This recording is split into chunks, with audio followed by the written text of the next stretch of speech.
Welcome to wishful ಅಡುಗೆ ಮನೆ. ಇವತ್ತು ಬೀಟ್ರೂಟ್ ಇಂದ ಸೂಪರ್ ರೆಸಿಪಿ ಅಂತ ಹೇಳ್ತಾ ಇದೀಯ ಪ್ರತಿಭಾ, ಏನ್ ಮಾಡ್ತಾ ಇದೀಯಾ? ಇವತ್ತೇ ಬೀಟ್ರೂಟ್ ಇಂದ ಆಶಾ, ಯಾವಾಗ ನಾವು ಪಲ್ಯ ತಿಂತೀವಿ, ಗೊಜ್ಜು ತಿಂತೀವಿ. ಆಮೇಲೆ ಬೀಟ್ರೂಟ್ ಯೂಶ್ವಲಿ ಮಕ್ಕಳಿಗೆ ಇಷ್ಟ ಆಗಲ್ಲ, but rich in haemoglobin, blood purify ಮಾಡೋಕ್ಕೂ ಬೀಟ್ರೂಟ್ ತುಂಬಾ ಹೆಲ್ಪ್ ಮಾಡುತ್ತೆ. ಸೊ ಇವತ್ತೇ ಬೀಟ್ರೂಟ್ ಇಂದ ನಮಗೆ ಸುಮಾರು ಕಮೆಂಟ್ಸ್ಗಳು ಬಂದಿದ್ದಾವೆ. ಸೊ ನೀವು ಬೀಟ್ರೂಟ್ ಪರಾಟನ ಮಾಡೋದನ್ನ ತೋರಿಸಿ ಅಂತ ಹೇಳ್ಬಿಟ್ಟು.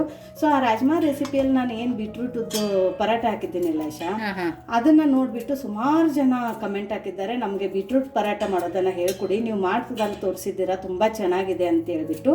ಇವತ್ತೆ ಆ ಕಮೆಂಟ್ ಮಾಡಿದವರಿಗೆ ಎಲ್ಲರಿಗೂ, ಮತ್ತೆ ಇವಾಗ ನಮ್ದು ಹೊಸ ವ್ಯೂವರ್ಸ್ಗಳಿಗೂ, ಮತ್ತೆ ನೋಡ್ತಾ ಇರೋ ಎಲ್ಲಾ ವ್ಯೂವರ್ಸ್ಗಳಿಗೂ ಇವತ್ತಿಂದ ಈ ಸ್ಪೆಷಲ್ ರೆಸಿಪಿ ನಿಮ್ಗೋಸ್ಕರ ಬೀಟ್ರೂಟ್ ಪರಾಟನ ಯುನೀಕ್ ಸ್ಟೈಲ್ ಅಲ್ಲಿ ಯಾವ ತರ ಮಾಡೋದು ಅಂತ ನೋಡೋಣ ಬನ್ನಿ.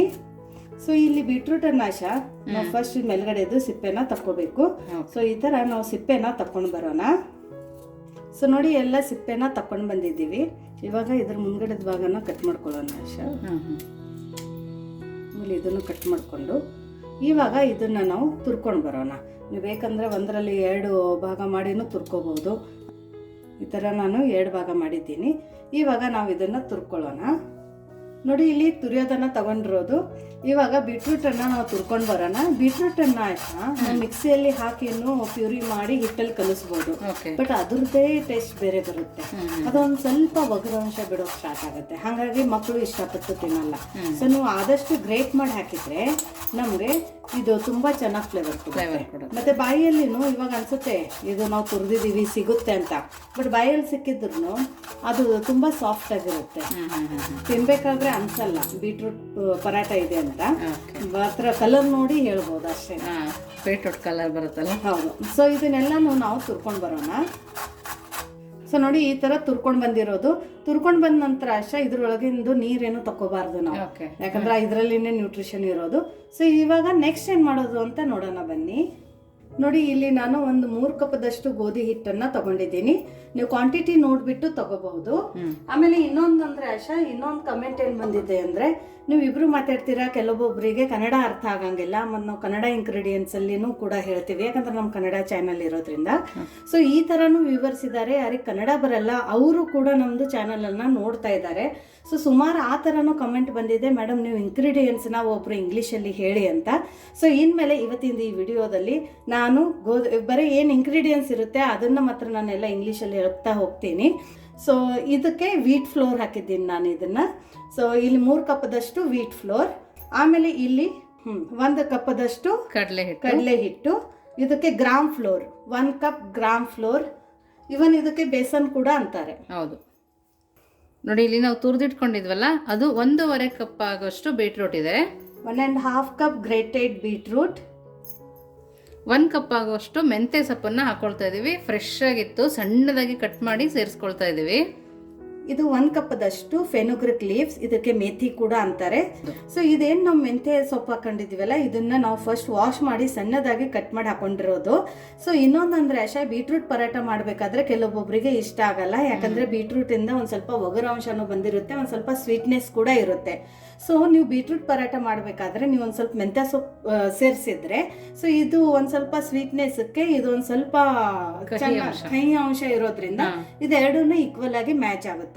ಆಮೇಲೆ ಇನ್ನೊಂದಂದ್ರೆ ಎರಡರದನ್ನು ಟೇಸ್ಟ್ ಮತ್ತೆ ಫ್ಲೇವರ್ ಅನ್ನ ಕಂಬೈನ್ ಮಾಡೋಕೆ ಈ ಕಡಲೆ ಹಿಟ್ಟು ಹೆಲ್ಪ್ ಮಾಡುತ್ತೆ. ಸೊ ಹಾಗಾಗಿ ನೀವು ಇಷ್ಟು ಇಂಗ್ರೀಡಿಯೆಂಟ್ಸ್ ಹಾಕಿದ್ರೆ ಸಾಕು, 101% ನೀವು ಹೋಟೆಲಲ್ಲಿನೂ ತಿನ್ನಲ್ಲ ಅಷ್ಟು ಒಳ್ಳೆ ಬೀಟ್ರೂಟ್ ಪರಾಟನ ನಾವು ಮನೆಯಲ್ಲಿ ಮಾಡ್ಕೋಬಹುದು. ನೋಡಿ 3 ಸ್ಪೂನ್ ಆಗುವಷ್ಟು ಬಿಳಿ ಎಳ್ಳನ್ನ ಹಾಕೊಳ್ತಾ ಇದೀವಿ. ಪಾಲಿಶ್ ಮಾಡಿರಲ್ವಲ್ಲ ಆ ತರ ಎಳ್ಳನ್ನ ಇಲ್ಲಿ ಸೇರಿಸ್ಕೊಳ್ತಾ ಇದೀವಿ. 3 ಸ್ಪೂನ್ಸ್ ಆಫ್ ಸೆಸ್ಮೆ ಸೀಡ್, ಇದಕ್ಕೆ ತಿಳ್ ಅಂತಾನು ಅಂತಾರೆ, ನಾನ್ ಪಾಲಿಶ್, ನೈಲಾನ್ ಇರೋದನ್ನ ತಗೋಬೇಡಿ.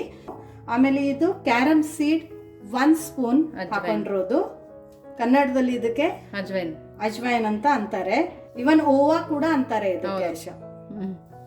ನೋಡಿ ಇದರಲ್ಲಿ 3/4 ಕಪ್ ಆಗುವಷ್ಟು ಮೊಸರನ್ನ ಸೇರಿಸ್ಕೊಳ್ತಾ ಇದೀವಿ. 1/4 ಕಪ್ ಆಫ್ ಕರ್ಡ್, ಇದಕ್ಕೆ ದಹಿ ಕೂಡ ಅಂತಾರೆ ಹಿಂದಿ ಅಥವಾ ಮರಾಠಿಯಲ್ಲಿ. ಸೊ ಇದು ಮೊಸರನ್ನ ಹಾಕೊಂಡಿರೋದು. ಸೊ ಇವಾಗ ಸ್ಪೈಸಸ್ ಅಲ್ಲಿ ಏನ್ ಹಾಕೋದು ಅಂತ ನೋಡೋಣ ಬನ್ನಿ. ನೋಡಿ ಅರಿಶಿನ ಪುಡಿನ ಸೇರಿಸ್ಕೊಳ್ತಾ ಇದೀವಿ. ಟರ್ಮರಿಕ್ ಪೌಡರ್, ಖಾರದ ಪುಡಿ, ಖಾರ ನೋಡಿ ಹಾಕೊಳ್ಳಿ. ರೆಡ್ ಚಿಲ್ಲಿ ಪೌಡರ್, ರುಚಿಗೆ ಎಷ್ಟು ಬೇಕೋ ಅಷ್ಟು ಉಪ್ಪನ್ನ ಕೂಡ ಸೇರಿಸ್ಕೊಬೇಕು. ಸಾಲ್ಟ್ 1 ಸ್ಪೂನ್ ಗರಂ ಮಸಾಲ, ಧನಿಯಾ ಪುಡಿ ಕೂಡ ಸೇರಿಸ್ಕೊಳ್ತಾ ಇದೀವಿ. 1 ಸ್ಪೂನ್ ಆಗೋಷ್ಟಿದಲ್ವ ಪ್ರತಿಭಾ? ಹೌದು, ಕೊರಿಯಂಡರ್ ಪೌಡರ್, ಇದಕ್ಕೆ ಧನಿಯಾ ಪೌಡರ್ ಕೂಡ ಅಂತಾರೆ. ನೋಡಿ ಎಲ್ಲದನ್ನು ನೀಟಾಗಿ ಮಿಕ್ಸ್ ಮಾಡ್ಕೊಬೇಕು. ಬೀಟ್ರೂಟು, ಮೆಂತ್ಯ ಸೊಪ್ಪು ಎಲ್ಲ ಹಾಕೊಂಡಿದೀವಲ್ಲ, ಕಡಲೆ ಹಿಟ್ಟು, ಗೋಧಿ ಹಿಟ್ಟು, ಮೊಸರು, ಉಪ್ಪು, ಮಸಾಲ ಎಲ್ಲದು ಮಿಕ್ಸ್ ಆಗೋ ಥರ ನಾವು ಮಿಕ್ಸ್ ಮಾಡ್ಕೊಬೇಕು. Mix it well, don't use water. ನಾವು ನೀರು ಹಾಕಿದ್ರೆ ನಮ್ಮದು ವೆಜಿಟೇಬಲ್ಸ್ ಅಲ್ಲಿ ಇನ್ನೂ ವಾಟರ್ ಕನ್ಸಿಸ್ಟೆನ್ಸಿ ಇರೋದ್ರಿಂದ ಅದು ಇವಾಗ ರಿಲೀಸ್ ಆಗುತ್ತೆ. ಸೊ ಆವಾಗ ನಾವು ಫಸ್ಟೇ ನೀರು ಹಾಕೊಂಡು ಕಲಿಸ್ಕೋತ ಹೋದ್ರೆ ನಮ್ಮದು ಇವಾಗ ಬೀಟ್ರೂಟ್ ಪರಾಟದ ಹಿಟ್ಟಿರುತ್ತಲ್ಲ ಅದು ಲೂಸ್ ಆಗುತ್ತೆ. ಸೊ ಹಾಗಾಗಿ ಫಸ್ಟ್ ವಿದೌಟ್ ವಾಟರ್ ನೀವು ಇದನ್ನ ಮಿಕ್ಸ್ ಮಾಡ್ಕೊಳ್ಳಿ.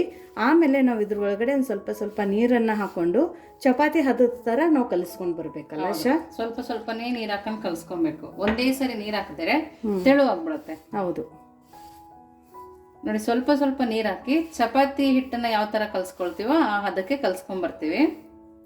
ನೋಡಿ ಈ ತರ ಚೆನ್ನಾಗಿ ನಾದ್ಕೊಂಡ್ ಬಂದಿದ್ದೀನಿ ಆಶಾ. ಇವಾಗ ಇದ್ರ ಒಳಗಡೆ 2 ಸ್ಪೂನ್ ಅಷ್ಟು ನಾವು ಎಣ್ಣೆನ ಹಾಕೊಳ್ಳೋಣ. 2 ಸ್ಪೂನ್ ಎಣ್ಣೆ ಹಾಕೊಂಡು ನೀಟಾಗಿ ಮಿತ್ಕೊಳ್ಳೋಣ. ಈ ತರ ಎಣ್ಣೆ ಹಾಕಿ ಮುದಿಯೋದ್ರಿಂದ ಹಿಟ್ಟು ಸಾಫ್ಟ್ ಆಗತ್ತೆ, ಆಮೇಲೆ ಟೆಕ್ಸ್ಚರ್ ತುಂಬಾ ಚೆನ್ನಾಗಿ ಬರುತ್ತೆ. ಆ ಕಲರ್ ನೋಡಿ, ಆ ಬೀಟ್ರೂಟು ಮೆಂತ್ಯ ಸೊಪ್ಪು ಹಾಕಿರೋದ್ರಿಂದ ನೋಡಕ್ ಕೂಡ ತುಂಬಾನೇ ಚೆನ್ನಾಗಿ ಕಾಣಿಸ್ತಾ ಇದೆ. ನೋಡಿ ಇದನ್ನ ಒಂದು 5 ನಿಮಿಷ ಪಕ್ಕಕ್ಕಿಟ್ಟು ನೆಕ್ಸ್ಟ್ ಏನ್ ಮಾಡೋದು ಅಂತ ನೋಡೋಣ ಬನ್ನಿ. ನೋಡಿ, ಕೈಗೆ ಒಂದು ಸ್ವಲ್ಪ ಎಣ್ಣೆನ ಹಚ್ಕೊಂಡು ನಾವು ಚಿಕ್ಕದಾಗಿ ಒಂದು ಉಂಡೆನ ಮಾಡ್ಕೊಳ್ಳೋಣ. ಸೊ ನೋಡಿ, ಈ ತರ ಉಂಡೆನ ಮಾಡ್ಕೊಳ್ಳೋಣ. ನೀವು ಚಪಾತಿಗೆ ಪರಾಟಕ್ಕೆ ಎಷ್ಟು ಉಂಡೆನ ತಗೋತೀರಾ ಅಷ್ಟು ಉಂಡೆನ ತಗೊಳ್ಳೋಣ. ಸೊ ಇವಾಗ ಇಲ್ಲೊಂದು ಸ್ವಲ್ಪ ಗೋಧಿ ಹಿಟ್ಟನ್ನೇ ಬಳಸ್ತಾ ಇರೋದು. ಸೊ ಗೋಧಿ ಹಿಟ್ಟನ್ನ ಉದುರಿಸ್ಕೊಳ್ಳೋಣ. ಕಡಲೆ ಹಿಟ್ಟು ಹಾಕಿ ಮಾಡ್ಕೋಬೋದಾ?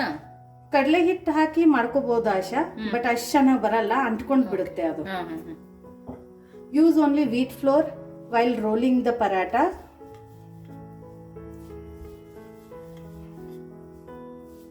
ಸೊ ಇದನ್ನ ಆಶಾ ಸ್ವಲ್ಪ ತಿಳುವಾಗಿನೇ ಲಟ್ಟಿಸ್ಕೊಳ್ಳೋಣ, ತಿನ್ನೋಕ್ಕೂ ಚೆನ್ನಾಗಿರುತ್ತೆ. ಆಮೇಲೆ ಫೋಲ್ಡ್ ಏನು ಮಾಡಲ್ವಾ? ಫೋಲ್ಡ್ ಏನೂ ಬೇಕಾಗಿಲ್ಲ ಆಶಾ, ನೀವು ಬೇಕಂದ್ರೆ ಮಾಡ್ಕೋಬಹುದು. ಬಟ್ ಯೂಶ್ವಲಿ ಫೋಲ್ಡ್ ಏನು ಮಾಡೋದು ಅವಶ್ಯಕತೆ ಇಲ್ಲ, ಯಾಕಂದ್ರೆ ಎಲ್ಲ ಮಸಾಲೆ ಎಲ್ಲ ಇದೆ ಅಲ್ಲ. ಈ ತರ ಒಂದೇ ಸರಿ ಒಂದ್ 10 ಮಾಡಿ ಪಕ್ಕಕ್ಕೆ ಇಟ್ಕೊಂಡು ಆಮೇಲೆ ಬೇಯಿಸ್ಕೊಬೋದಲ್ವ? ಆ ತರನು ಮಾಡ್ಕೋಬಹುದು. ಸೊ ನೋಡಿ, ನಮ್ಮ ಪರಾಟ ರೆಡಿ ಆಗಿದೆ. ಇವಾಗ ನಾವು ಇದನ್ನ ಬೇಯಿಸ್ಕೊಳ್ಳೋಣ. ನೋಡಿ, ತವಾ ಇಟ್ಟಿದೆ, ತವಾ ಚೆನ್ನಾಗಿ ಕಾಯ್ದಿದೆ. ಇವಾಗ 1 ಸ್ಪೂನ್ ಅಷ್ಟು ಆಯಿಲ್ ಅನ್ನ ಹಾಕೊಳ್ಳೋಣ. ಹಾಕೊಂಡ್ಬಿಟ್ಟು ನಾವು ಮಾಡಿರುವಂಥ ಪರಾಟನ ಹಾಕೊಳ್ಳೋಣ.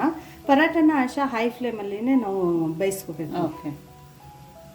ಆಮೇಲೆ ಇವಾಗ ತಿರುಗಿಸೋಕ್ಕಿಂತ ಮುಂಚೆ ಇಮಿಡಿಯೇಟ್ ಆಗಿ ಟರ್ನ್ ಮಾಡಬಾರ್ದು. ಮೇಲ್ಗಡೆ ಒಂದು ಸ್ವಲ್ಪ ಕಲರ್ ಚೇಂಜ್ ಆಗಿದೆ ಅಂದಾಗ ನಾವು ಟರ್ನ್ ಮಾಡಬೇಕು. ಸೊ ಮಧ್ಯ ಮಧ್ಯದಲ್ಲಿ ಈ ಥರ ಒಂದು ಸ್ವಲ್ಪ ತಿರುಗಿಸಿ, ಇಲ್ಲಾಂದರೆ ಒಂದೇ ಸೈಡಕ್ಕೆ ಹೊತ್ತೋಗ್ಬಿಡುತ್ತೆ. ಸೊ ಇವಾಗ ಟರ್ನ್ ಮಾಡೋಕ್ಕಿಂತ ಮುಂಚೆ ಸ್ವಲ್ಪ ಎಣ್ಣೆನ ಹಾಕೊಳ್ಳೋಣ ಆಶಾ. ಆಮೇಲೆ ಟರ್ನ್ ಮಾಡ್ಕೊಳ್ಳೋಣ. ಮತ್ತೆ ಇದು ಹೈ ಫ್ಲೇಮಲ್ಲಿನೇ ನಾವು ಇದನ್ನು ಬೇಯಿಸ್ಕೊಳ್ಳೋಣ. ನೋಡೋಕೆ ಕೂಡ ಎಷ್ಟು ಚೆನ್ನಾಗಿ ಕಾಣಿಸ್ತದೆ ಪ್ರತಿಭಾ. ಹೌದು. ಸೊ ನೋಡಿ, ಇವಾಗ ಇದು ಇನ್ನೊಂದು ಸರ್ತಿ ಟರ್ನ್ ಮಾಡಿಬಿಟ್ಟು ನಾವು ಬೇಯಿಸ್ಕೊಳ್ಳೋಣ. ನೀವು ಬೇಕಂದರೆ ತುಪ್ಪ ಕೂಡ ಹಚ್ಕೋಬಹುದು, ಅಥವಾ ಬೆಣ್ಣೆನೂ ಕೂಡ ಹಚ್ಕೋಬಹುದು. ಒಬ್ಬೊಬ್ರು ಅಂತಾರೆ ಬೀಟ್ರೂಟ್ ಪರಾಟ ಬೈದಿರೋದು ಗೊತ್ತೇ ಆಗಲ್ಲ ಅಂತ ಹೇಳಿ. ಸೊ ಮೇಲ್ಗಡೆ ಈ ತರ ಕಂಡು ಬೀಳುತ್ತೆ ನೋಡಾಶ, ಚುಕ್ಕೆ ಚುಕ್ಕೆ ಚುಕ್ಕೆ ತರ. ಸೊ ಆ ತರ ಬಿದ್ದಾಗ ಇದು ಬೈದಿದೆ ಅಂತ ನಾವು ಇಲ್ಲಿ ಅರ್ಥ ಮಾಡ್ಕೋಬೇಕು. ಮತ್ತೆ ಇವನ್ ಪ್ರಯಾಣಕ್ಕೆ ಹೋಗ್ಬೇಕಾದ್ರೂ ಈ ತರ ಪರಾಟನ ಮಾಡಿಬಿಟ್ಟು ನೀವು ಅಲ್ಯೂಮಿನಿಯಂ ಫೈಲಲ್ಲೇ ಆಗಲಿ ಅಥವಾ ನೀವು ಎದ್ರಲ್ಲೇ ರ್ಯಾಪ್ ಮಾಡೋದು ಸೇಫ್ ಅನ್ಸುತ್ತಲ್ಲ, ಆ ಥರ ಪೇಪರಲ್ಲಿ ನೀವು ಇದನ್ನ ರೋಲ್ ಮಾಡಿಬಿಟ್ಟು ತಗೊಂಡು ಹೋದ್ರೆ ಇವನ್ 2-3 ದಿವಸನೂ ಇಷ್ಟೇ ಸಾಫ್ಟ್ ಆಗಿರುತ್ತೆ. ಸೊ ನೋಡಿ, ಇದು ಆಗಿದೆ, ಇದನ್ನು ತಕ್ಕೊಳ್ಳೋಣ. ಸೊ ಅದೇ ಥರ ಇನ್ನೊಂದು ಪರಾಟ ಕೂಡ ನಾವು ಬೇಯಿಸ್ಕೊಂಡು ಬರೋಣ. ಸೊ ನೋಡಿ, ನಮ್ಮದು ಬಿಸಿ ಬಿಸಿ ಬೀಟ್ರೂಟ್ ಪರಾಟ ತುಂಬ ಟೇಸ್ಟಿ, ಡಿಲಿಷಿಯಸ್ ಮತ್ತು ಹೆಲ್ದಿ ಪರಾಟ ರೆಡಿಯಾಗಿದೆ. ಕಡಿಮೆ ಟೈಮಲ್ಲಿ ಮಾಡ್ಕೊಳ್ಳೋಂಥ ಇಂಥ ಒಂದು ರೆಸಿಪಿ, ಮತ್ತು ಮನೇಲಿರೋಂಥ ಇಂಗ್ರೀಡಿಯೆಂಟ್ಸ್ನ ಬಳಸಿಬಿಟ್ಟು ಮಾಡ್ಕೊಳ್ಳೋಂಥ ಒಂದು ರೆಸಿಪಿ. ನಾನು ಮೇಲ್ಗಡೆ ಒಂದು ಸ್ವಲ್ಪ ತುಪ್ಪನ ಒರೆಸ್ಕೊಂಡಿದ್ದೀನಿ. ಯಾಕಂದರೆ ತುಪ್ಪನ ಒರೆಸ್ಬಿಟ್ಟು ನಾವು ಈ ಥರ ಪ್ಯಾಕ್ ಮಾಡಿ ಮಕ್ಕಳಿಗೆ ಲಂಚ್ ಬಾಕ್ಸಿಗೂ ಹಾಕಿದ್ರೆ ಮಧ್ಯಾಹ್ನ ಹೊತ್ತಿಗೂ ಇಷ್ಟೇ ಸಾಫ್ಟಾಗಿ ಇರುತ್ತೆ ಅಷ್ಟೇ. ಆಮೇಲೆ ನೋಡಿ ಎಷ್ಟು ಸಾಫ್ಟ್ ಆಗಿದೆ ಅಂದರೆ ಒಂದೇ ಕೈಯಲ್ಲಿ ನಾವು ಇಟ್ಕೋಬೋದು, ಅಷ್ಟು ಚೆನ್ನಾಗಿ ಸಾಫ್ಟ್ ಆಗಿದೆ ಈ ಬೀಟ್ರೂಟ್ ಪರಾಟ. ಇವಾಗ ಬೀಟ್ರೂಟ್ ಪರಾಟ ಎದ್ರ ಜೊತೆ ತಿನ್ನೋದು ಅನ್ನೋದನ್ನು ಒಂದು ಕ್ವಶನ್ ಮಾರ್ಕ್ ಒಬ್ಬೊಬ್ರಿಗೆ. ಸೊ ಇದಕ್ಕೆ ಬೀಟ್ರೂಟ್ ಪರಾಟ ಜೊತೆ ಬೆಸ್ಟ್ ಕಾಂಬಿನೇಷನ್ ಅಂದರೆ ಮೊಸರು. ಆಮೇಲೆ ಮೊಸರು ಜೊತೆ ಇಲ್ಲಿ ಉತ್ತರ ಕರ್ನಾಟಕದ ಖಾರದ ಪುಡಿ. ನೋಡಿದ್ರೆ ಬಾಯಲ್ಲಿ ನೀರು ಬರ್ತಾ ಇದೆಯಾ? ಹೌದು. ನೋಡೋಕ್ಕೂ ಅಷ್ಟೇ ಸೂಪರ್ ಆಗಿರುತ್ತೆ, ತಿನ್ನೋಕ್ಕೂ ಇನ್ನೂ ಡಿಲಿಷಿಯಸ್ ಇರುತ್ತೆ. ತುಂಬ ಮೌತ್ ವಾಟರಿಂಗ್ ರೆಸಿಪಿ ಇದೆ ಇದು. ಸೊ ನೋಡಿ ಎಷ್ಟು ಸಾಫ್ಟ್ ಇದೆ ಅಂದರೆ ಒಂದು ಕೈಯಿಂದ ನೀವು ಆರಾಮಾಗಿ ಇದನ್ನು ಮುರ್ಕೋಬಹುದು. ಸೊ ನೋಡಿ ಅಷ್ಟೇ ಸಾಫ್ಟ್ ಆಗಿದೆ, ಚಪಾತಿಗಿಂತನೂ ಸಾಫ್ಟ್ ಆಗಿದೆ. ಸೊ ನೋಡಿ ಅಷ್ಟೇ ಟೇಸ್ಟು. ನಮ್ಮ ಉತ್ತರ ಕರ್ನಾಟಕದ ಕಡಲೆ ಬೀಜದ ಪುಡಿ ಮತ್ತು ಮೊಸರು, ಇದಕ್ಕೆ ಶೇಂಗಾ ಹಿಂಡಿ ಅಂತೀವಿ ನಾವು. ತುಂಬ ಚೆನ್ನಾಗಿದೆ ಪುತ್ರ. ಚೆನ್ನಾಗಿದೆಯಾ? ತುಂಬಾ ಚೆನ್ನಾಗಿದೆ. ಬೀಟ್ರೂಟ್ ಫ್ಲೇವರ್ ಅನ್ನಿಸ್ತಾ ಇತ್ತ? ಫ್ಲೇವರೇ ಗೊತ್ತಾಗ್ತಿಲ್ಲ, ಕಲರ್ ಮಾತ್ರ ಕಾಣಿಸ್ತಾ ಇದೆ ಅಷ್ಟೇ. ಆಮೇಲೆ ತುರಿದಿರೋದು ಸಿಗ್ತಾ ಇಲ್ಲ, ಬರೀ ಅದೊಂದು ಸ್ವಲ್ಪ ಕ್ರಂಚಿನೆಸ್, ಎಳ್ಳು, ಓಂಕಾಳು ಅಷ್ಟೇ ಬಾಯಲ್ಲಿ ಸಿಗ್ತಾ ಇದೆ. ಅದ್ರ ಜೊತೆ ಇದು ಚಟ್ನಿ ಪುಡಿನೂ ಮೊಸರು, ಇಷ್ಟು ಒಳ್ಳೆ ಕಾಂಬಿನೇಷನ್ ಇದೆ ಅಂದರೆ ಅಷ್ಟು ಸಖತ್ತಾಗಿದೆ. ನೀವು ಒಂದ್ಸರ್ತಿ ಮಾಡಿ ನಿಮಗೆ ಈ ರೆಸಿಪಿ ಹೇಗೆ ಅನ್ನಿಸ್ತು ಅಂತ ಕಮೆಂಟ್ ಮೂಲಕ ತಿಳಿಸೋದನ್ನು ಮರಿಬೇಡಿ.